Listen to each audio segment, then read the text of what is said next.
โมตัสสะภะคะวะโตอะระหะโตสัมมาสัมพุทธัสสะนะโมตัสสะภะคะวะโตอะระหะโตสัมมาสัมพุทธัสสะนะโมตัสสะภะคะวะโตอะระหะโตสัมมาสัมพุทธัสสะนิมิตตังสาธุรูปานังกตัญญูกตเวทิตาติณบัดนี้อาตมาภาพจักได้รับประทานแสดงพระสัทธรรมเทศนา เพื่อเป็นเครื่องเพิ่มพูนยุโหนนเฉลิมฉลองศรัทธาของท่านเจ้าภาพเมื่อนี้เจ้าภาพเจ้าศรัทธาฝ่ายพระสงฆ์มีพระเดชพระคุณพระอาจารย์ใหญ่มหาเวทมเสนัยรองประธานศูนย์กลางองค์การพุทธศาสนาสัมพันธ์แห่งประเทศลาวเจ้าอธิการวัดศรีสะเกษแห่งนี้พร้อมด้วยพระสงฆ์สามเณรทุกอาจทุกองค์อยู่ในที่นี้สำหรับประธานฝ่ายคฤหัสถ์ญาติโยมนั้นหมายมียาแม่นาลีศรีสุฤทธิ์ภรรยาของท่านประธานประเทศแห่งสปป.ลาว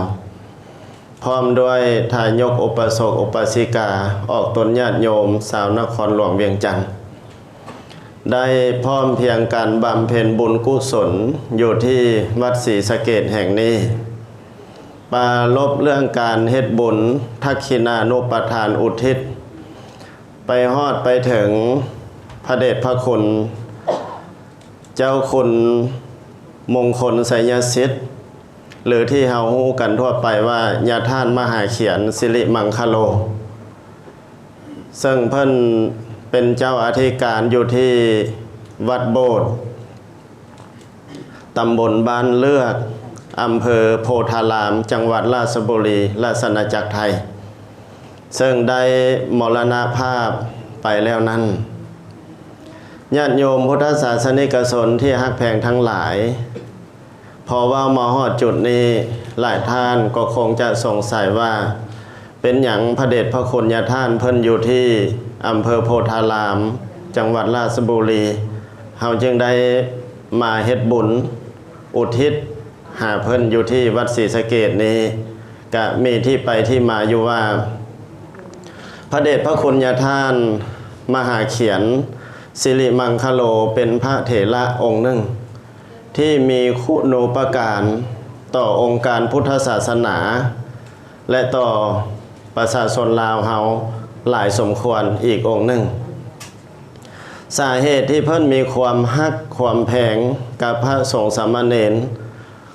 ของสปป.ลาวและออกตนญาติโยมในสปป.ลาวโดยเฉพาะนครหลวงเวียงจันทน์นี้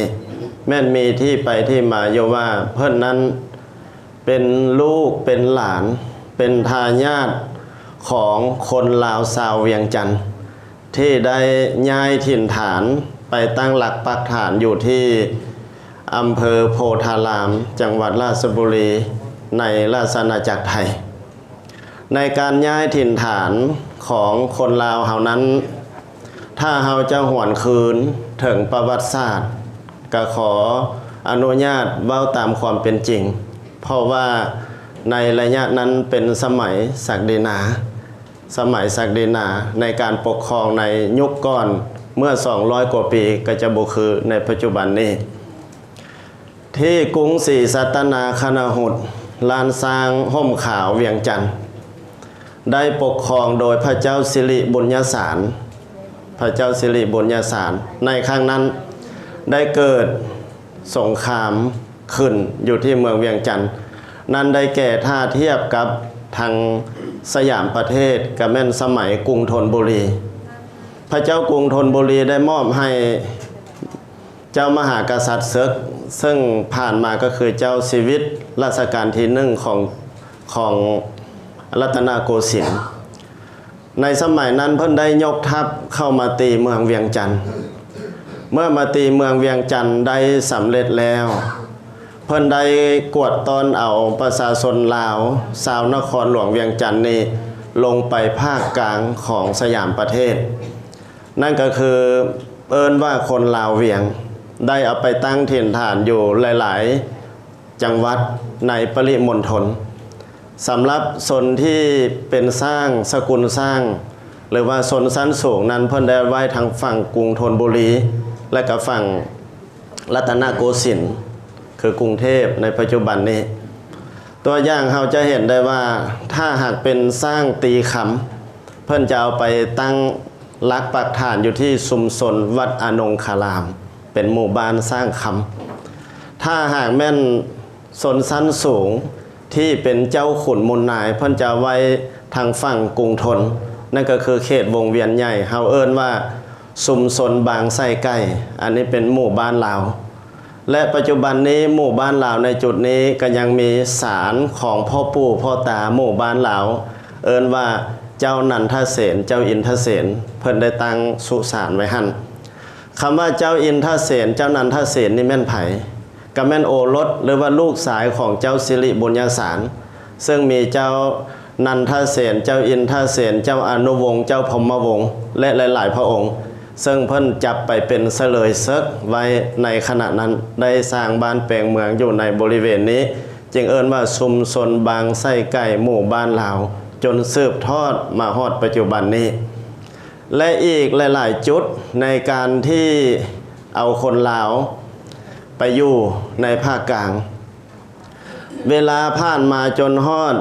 สมัยรัชกาลที่3แห่งรัตนโกสินทร์เจ้าอนุวงศ์ได้กลับคืนจาก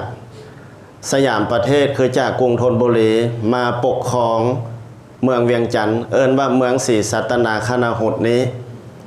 ในรัชกาลของเจ้าอนุวงศ์ของเฮานี้ได้เกิดศึกครั้งใหญ่ขึ้นอีกนั่นก็คือสมัยรัชกาลที่3ของสยามประเทศได้ยกทัพเข้ามาตีเมืองเวียงจันทน์เป็นครั้งที่2และเฮ็ดให้เมืองเวียงจันทน์นี่หาบคาบบ้านเมืองวัดวาอารามถูกจูดเล้าเผาผลาญประชาชนลาวน้อยใหญ่ได้ถูกกวดตอนเป็นเสลยซึกไปเป็นข้าทาสอยู่ที่สยามประเทศในนั้นจะมีคนลาวเวียงและคนลาวพวนที่ถูกกวดตอนไปในสมัยนั้นคนลาวเวียงเฮานี่เพิ่นจะให้ย้ายอยู่ในแต่ละจังหวัดในรอบกรุงเทพมหานครเอิ้นว่าเป็นป่าหมักเหยาล้อมหัวเป็นอย่างเอิ้นว่าเป็นป่าหมักเหยาล้อมหัวอันที่หนึ่งเป็นทาสเฮ็ดนาปลูกข้าวส่งเข้าวังหลวงและก็เกณฑ์แรงงานไปเฮ็ดเวียกงานต่างๆเช่นว่าก่อสร้างพระราชวังใหม่ขุดคลองแสนแสบและเฮ็ดเวียกงานต่างๆอีกหลายอย่างในระบบทาสของคนในยุคนั้นผู้ใดแข็งแรงเฮ็ดเวียกใดก็เลี้ยงไว้ผู้ใดแข็งบ่แข็งแรงเฮ็ดเวียกบ่ได้ก็ฆ่าทิ่มผู้ชายไปเฮ็ดเวียกหนักผู้หญิงตำเข้าเฮ็ดเวียกเบาเพื่อเลี้ยงกองทัพในสมัยนั้นคำว่าเป็นป่าหมักเหยาล้อมหัวในที่นี้ก็หมายถึงว่าเพิ่นเอายายอ้อมพระนครไว้ในหัวเมืองต่างๆเพื่อว่ามีข้าศึกทางพม่าก็ดีทางกัมพูชาก็ดีตีเข้ามาคนทั้งหลายเหล่านี้จะเป็นป้อมปราการยันข้าศึกนั้นไว้ก่อนกว่าข้าศึกจะเข้าถึงเมืองหลวงเขาก็จะอ่อนกำลังลงหลายพอสมควรเราจะเห็นว่าลาวเวียงนี้เพิ่นย้ายไว้เป็นชุมชนใหญ่ๆมีจังหวัดใดๆอันที่หนึ่งก็คือจังหวัดสุพรรณบุรีจังหวัดนครปฐมจังหวัดเพชรบุรีจังหวัดราชบุรีจังหวัดสระแก้ว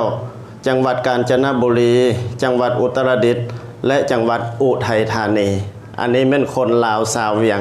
ไปอาศัยอยู่เป็นชุมชนใหญ่ในเมื่อเจ้าอนุพ่ายแพ้สงครามนั้นการกวดตอนเอาคนไปเป็นทาสนั้นรวมไปถึงทางเมืองพวนหลายสุดหลายลูกขึ้นหลายวิธีการเพราะว่าสงครามในสมัยก่อนนั้นเพิ่นต้องการแรงงานต้องการทาสเพราะฉะนั้นการเกณฑ์เอาคนไปออกแรงงานนี่เป็นเรื่องสำคัญที่สุดในกลศึกสมัยโบราณนอกจากนั้นชาวพวนเฮาก็ได้เคลื่อนย้ายไปตามระบอบการเมืองของในสมัยนั้น ซึ่งมีหลายๆจังหวัดที่คนพวนได้อาศัยอยู่นั่นก็คือจังหวัดสระบุรีจังหวัดนครนายกจังหวัดฉะเชิงเทราจังหวัดราชบุรีจังหวัดจันทบุรีจังหวัดสุพรรณบุรีจังหวัดปราจีนบุรีจังหวัดพิจิตรจังหวัดสุโขทัยพระนครศรีอยุธยาเหล่านี้เป็นต้นอันนี้เฉพาะที่เป็นชุมชนใหญ่ๆแต่ถ้าปีกย่อยมันกระจายไปอยู่ทั่วทุกภูมิภาคในประเทศอันนี้แม่นการที่คนลาวที่กวดตอนไปคำว่าคนลาวเฮาที่เอิ้นกันในสมัยนั้นเพิ่นจะใช้คำว่าไทยคำว่าไทยในที่นี้บ่แม่นชื่อของประเทศไทยในปัจจุบันชื่อของประเทศไทยในปัจจุบันนี่แต่ก่อนเพิ่นเอิ้นว่าสยามคำว่าไทยนี่มาเปลี่ยนภายหลังคำว่าไทยภาษานี้เป็นภาษาลาวเฮาแต่โบราณตัวอย่างเฮาถามถิ่นที่อยู่อาศัยของคนใดคนหนึ่งเฮาจะถามว่าเพิ่นเป็นไทยบ้านใดเป็นไทยหลวงพระบางหรือไทยเวียงจันทร์หรือเป็นไทยจำปาสักหรือเป็นไทยโคราชเนี่ยคนลาวเขาจะถามเป็นอย่างนั้นคำตอบก็คือว่าโอ้ยเพิ่นเป็นไทยโคราชเพิ่นเป็นไทยเมืองเลยเพิ่นเป็นไทยหลวงพระบางเพิ่นเป็นไทยเวียงจันทร์เพิ่นเป็นไทยจำปาสักเพิ่นเป็นไทยอุบลนี่อันนี้แม่นความลาวเฮาที่ใช้คำแทนบ่อนที่อยู่อาศัยเอิ้นว่าไทยแปลว่าความอยู่ด้วยความอิสระปราศจากการหนีบเต็งและกดดันจากระบอบใดๆอันนี้เป็นคนลาวเฮามีประเพณีแบบนี้และอยู่กันมาแบบนี้แต่ถ้าหากใช้คำแทนนามบุคคลจึงมาใช้คำว่าลาวลาวเป็นไผลาวมาแต่ใสลาวเฮ็ดหยังนี่อันนี้ใช้แทนนามบุคคลจึงมาใช้คำว่าลาวเช่นว่าลาวฝากมาให้เจ้าเด้อลาวว่าลาวสิมาหาลาวว่าลาวขึ้นฮอดหลายนี่อันนี้ใช้คำว่าลาวใช้คำแทนนามของบุคคลเฮาจึงเอิ้นว่าลาวและใช้คำแทนนามเฮาเองเป็นคำที่ให้เกียรติของบุคคลที่สองเฮาจะใช้คำแทนนามเฮาว่าข้าน้อยข้าน้อยแปลเป็นผู้น้อยเป็นผู้ต่ำกว่าและบุคคลที่คู่สนทนานำเฮาจะเอิ้นเพิ่นว่าเจ้าเจ้าไปใสเจ้ามาแต่ใสเจ้าเฮ็ดหยังอันนี้เป็นคำเทิดทูนของคู่สนทนาหรือบุคคลที่สองอันนี้แม่นวิธีการเอิ้นเฮียกขานสถานที่อยู่อาศัยตัวบุคคลและคำแทนนามของคนลาวเฮาเพราะฉะนั้นจึงยกคำขึ้นมาว่าบ่ให้เฮาหลงคำว่าไทยไทยในที่นี้นะเป็นภาษาลาวเฮาที่ใช้มาแต่ดังเดิมบัดนี้เมื่อเฮาฮู้ว่าทางลาวเวียงและลาวผวนได้ถูกกวดตอนไปเป็นเสลยศึกอยู่ในสยามประเทศดังกล่าวนั้นหนึ่งในหลายๆจังหวัดนั่นคือจังหวัดราชบุรีนี้ซึ่งมีชุมชนลาวเวียงนี่ไปอาศัยอยู่เป็นชุมชนใหญ่ที่สุดบ่น้อยหน้าไปกว่าชุมชนอื่นซึ่งได้ตั้งฝั่งหลักปักฐานดำรงชีวิตตามเยี่ยงอย่างที่เป็นเสลยที่ถูกกวดตอนไปเมื่อเวลาผ่านไปก็ได้มีลูกหลานเกิดขึ้นมาคนเฒ่าคนแก่ก็ล้มเสียหายตายเสียจากแต่ยังคำนึงที่ยังฝังอยู่ในจิตใจของลูกลาวหลานลาวในต่างแดนนั้นว่าเฮาเป็นคนลาวเฮาเป็นลาวเวียงที่ถูกกวดตอนมาเพราะฉะนั้นลาวเวียงนี่จะมีฮีต12ของ14เป็นประเพณีปฏิบัติการนุ่งถือและขนบธรรมเนียมต่างๆแม้นเป็นแบบเยี่ยงอย่างของผู้ดีในเมืองเวียงจันทร์ยังปฏิบัติสืบกันมาเช่นว่าการนุ่งสิ้นตีนจกอย่างเช่นนะประเพณีการเฮ็ดบุญห่อข้าวซากข้าวประดับดินอย่างสิแม้นยังปฏิบัติในชุมชนนั้นอยู่เมื่อเวลาผ่านมาฮอดรัชกาลที่5ของอาณาจักรสยามหรือว่าประเทศไทยเจ้าชีวิตในรัชกาลที่5นี่เพิ่นเป็นผู้ที่มีแนวคิดที่กว้างไกลและเพิ่นได้เดินทางไปรอบโลกศึกษาเบิ่งการเมืองการปกครองของโลกแล้วเพิ่นจึงมาประกาศยกเลิกทาสในประเทศของตนนั่นก็คือว่าการมีทาสนั้นเป็นการยกเลิกบ่ให้มีทาสอีกต่อไปในเมื่อว่าประชาชนลาวชาวเวียงที่อาศัยอยู่จังหวัดราชบุรีนี้ได้รับอิสรภาพจากการยกเลิกทาสนั้นจากชุมชนใหญ่ๆที่อยู่เป็นจุดเดียวกัน ก็ได้แบ่งกันออกไปเพื่อตั้งบ้านเหือนตามสถานที่ต่างๆแล้วสายทางตะเวนตกอีกคณะหนึ่งที่ย้ายไปในอำเภอจอมบึงก็มีอยู่10 กว่าหมู่บ้าน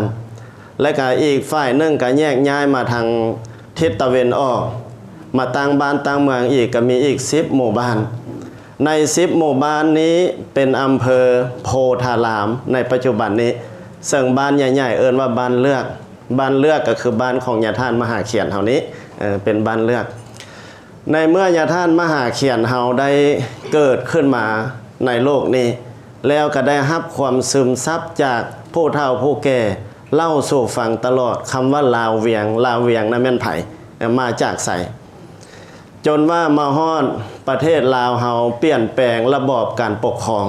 ไม่เป็นสาธารณรัฐประชาธิปไตยประชาชนลาว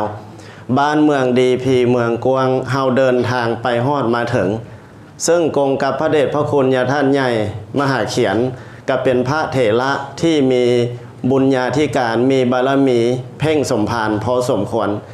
จึงได้ถือโอกาสเดินทางเข้ามาสู่สาธารณรัฐประชาธิปไตยประชาชนลาวเพื่ออยากมาเห็นว่าเวียงจันทน์อยู่ไส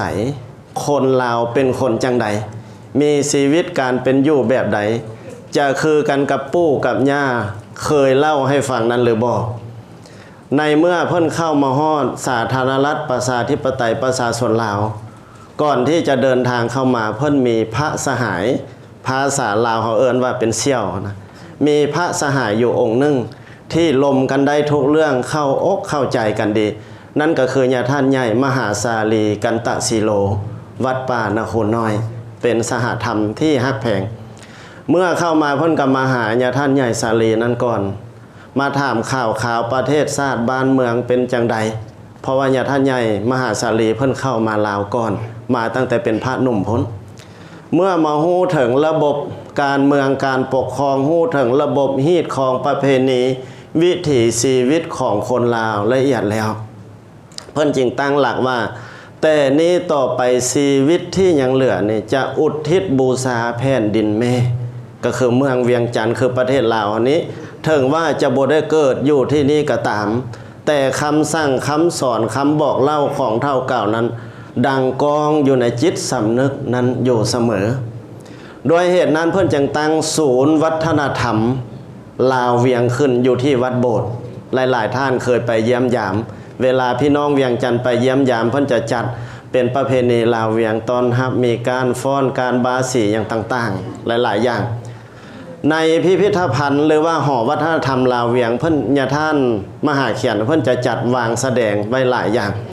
เช่นว่าผ้าผ่อนท่อนสบายเครื่องนุ่งแพถือพระพุทธรูปและอื่นๆที่เป็นเครื่องมือฮับไซในการดำรงชีวิตของคนลาวเฮามีอยู่หันหมด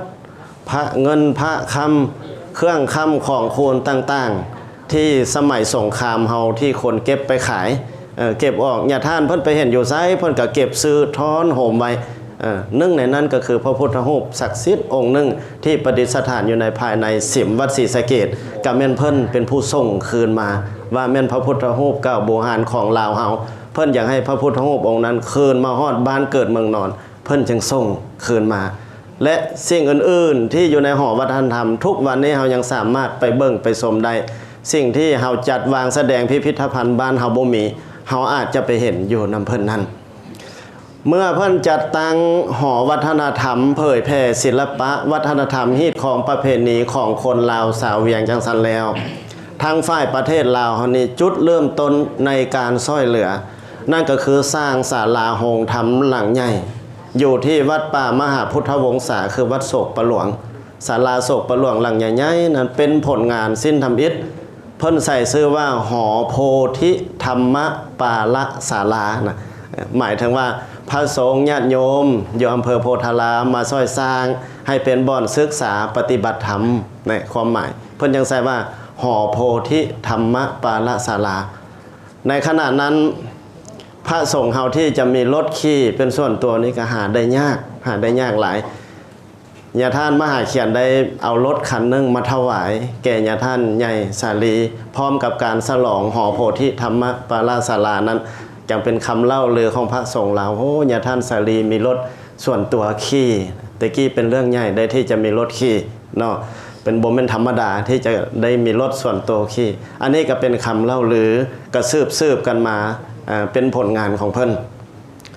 นอกจากนั้นเพิ่นก็เพิ่มทวีในการช่วยเหลือเพื่อบูชาแผ่นดินนี้ตัวอย่างการพิมพ์คัมภีร์ดีกาต่างๆเช่นว่าปฐมจุลปริตคือหนังสือสูตรหมดน้อยบรรต้นที่พระอาจารย์มหาศิลาวิรวงศ์ได้เรียบเรียงและแปลไว้นั้น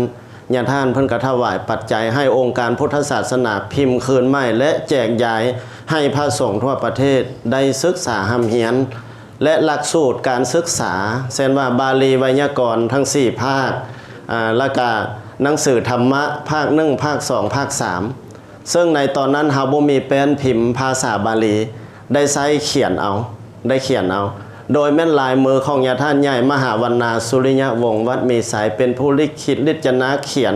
เป็นภาษาบาลีอักษรครบถ้วนอย่างสวยงามแล้วจึงมาถ่ายสำเนาพิมพ์เป็นปึ้มเพื่อแจกจ่ายให้พระสงฆ์ทั่วประเทศนี้ได้ศึกษาหำเหียนและให้โรงเรียนต่างๆได้เอาเป็นตำราในการสอนอันนี้ก็แม่นได้รับความอุปถัมภ์จากพระเดชพระคุณญาติท่านนอกจากนั้นยังได้สนับสนุนเวียกงานองค์การพุทธศาสนาหลายๆอย่างซึ่งบ่สามารถสั่งรวมลงมาที่นี่ได้และผลงานอีกสิ้นหนึ่งเป็นผลงานที่เฮาบ่ควรลืมถึงว่าจะบ่มีอยู่แล้วแต่ว่ายังเป็นความทรงจำนั่นก็คือประตูโขงใหญ่ทางเข้าธาตุหลวงและกำแพงทางด้านตะวันตกด้านสนามหลวงซึ่งในขณะนั้นผู้ที่ต้องการอยากเฮ็ดอยากสร้างอยากให้มีนั่นก็คือพระเดชพระคุณญาท่านใหญ่มหาวิจิตรสิงหราชประธานองค์การพุทธศาสนาสัมพันธ์ลาวในยุคนั้นในเมื่อว่าญาท่านใหญ่มหาเขียนได้ฮู้เจตนาดังนั้นจึงได้ประวรณาเป็นเจ้าภาพศรัทธาถวายปัจจัยจำนวนบ่น้อยโดยได้คัดสรรว่าให้เอาสร้างเป็นคนลาวเป็นสีมือของเลือดลาวและเก่งที่สุดในยุคนั้นให้มาเฮ็ดประตูโขงด้านนี้แล้วพร้อมด้วยกำแพงทางด้านตะวันตกทางสุดแต่ก็ตามการเวลาในการพัฒนาที่บ่มีจุดสิ้นสุดในเมื่อเตรียมฉลอง450ปีนั้นประตูโขงที่วิจิตรบรรจงทั้ง3ยอดพร้อมด้วยกำแพงนั้นได้ถูกฮื้อถอนออกไปเพื่อปรับปรุงใหม่ดังที่เฮาท่านทั้งหลายได้เห็นอยู่ในปัจจุบันนี้อันนี้เป็นเพชรน้ำเอกทางด้านพุทธศิลปะนอกจากนั้นพระเดชพระคุณยังได้ช่วยเหลือตามการเสนอของพระสงฆ์ลาวเฮาที่มีความจำเป็นต้องการความช่วยเหลือหลายๆอย่างเช่นว่าการบูรณะพระธาตุสิมาวัดมหาพุทธวงศาป่าหลวง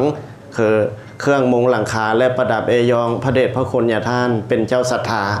แล้วก็วัดจันทบุรีศรีสัตนาคณหุตคือวัดจันทร์เฮานี้สมัยนั้นแม่นพระอาจารย์ใหญ่ถาวรได้ทำการบูรณะพระธาตุสิมาพระเดชพระคุณญาท่านก็ได้บริจาคในการมุงหลังคาและซ้อยบางอย่างในการบูรณะพระธาตุสิมาดังกล่าวและหลายๆสถานที่อีกเช่นว่าวัดนาไซทองอย่างสิวัดนาคูน้อยผมว่าแน่นอนแล้วอันนี้สำนักปฏิบัติวิปัสสนากรรมฐานของญาท่านใหญ่สลีได้สร้างคืนนี้เพิ่นได้สนับสนุนทุกอย่าง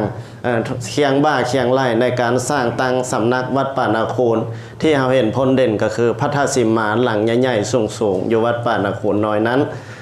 เวลาผ่านมาซึ่งเป็นผลงานสิ้นสุดท้ายที่พระเดชพระคุณญาท่านใหญ่มหาเขียนและญาท่านใหญ่มหาสาลีกันตศิโลเป็นคู่สหธรรมิกได้สร้างร่วมกันเป็นผลงานอันสุดท้ายสุดนั่นก็คือ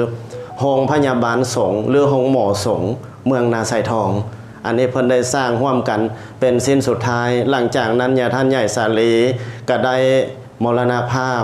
ญาท่านใหญ่มหาเขียนอยู่อำเภอโพธารามพ้นกะแม่นได้มีสุขภาพที่ทรุดโทรมลงซึ่งบ่สามารถเดินทางไกลได้ในขณะนั้นอาตมาภาพก็ยังมีโอกาสติดตามพระเดชพระคุณญาท่านใหญ่เวทมาเสนัยได้ไปเยี่ยมยามถึงวัดโบสถ์พุนครั้งหนึ่งและก็เป็นครั้งสุดท้ายซึ่งบ่ได้กลับคืนไปอีกพระเดชพระคุณญาท่านก็ได้ละสังขารหรือว่ามรณภาพอันนี้แม่นผลงานที่เพิ่นฝากบูชาบุญคุณของแผ่นดินและบุญคุณของบรรพบุรุษ เพิ่นถือว่าเพิ่นนั้นเป็นลูกหลาวหลานลาวมีความฮักความแพงเลือดเนื้อเสื้อไขพงพันธุ์ชาติพันธุ์นี้อยู่จนลมหายใจเฮือกสุดท้ายนอกจากนั้นในขณะที่เพิ่นยังมีอายุสังขารมีสุขภาพที่ดีอยู่นั้นพระสงฆ์ลาวที่ไปศึกษาในราชอาณาจักรไทยหลายๆองค์ในนั้นก็มีอาตมาอีกองค์หนึ่งแต่ละปีจะได้ไปคารวะญาท่านเพิ่นทุกปีก่อนเข้าพรรษาญาท่านเพิ่นจะบริจาคเงินให้แก่ซุมนุมนักศึกษาสงฆ์ลาวเฮาเป็นประจำทุกปีไปคารวะปีใดเพิ่นก็ให้โอวาทหลายๆอย่างที่เจอได้ติดหูอยู่นั่นก็คือว่าให้คิดเสมอว่าเฮาเป็นไผมาแต่ไสมาเฮ็ดหยังเพิ่นสอน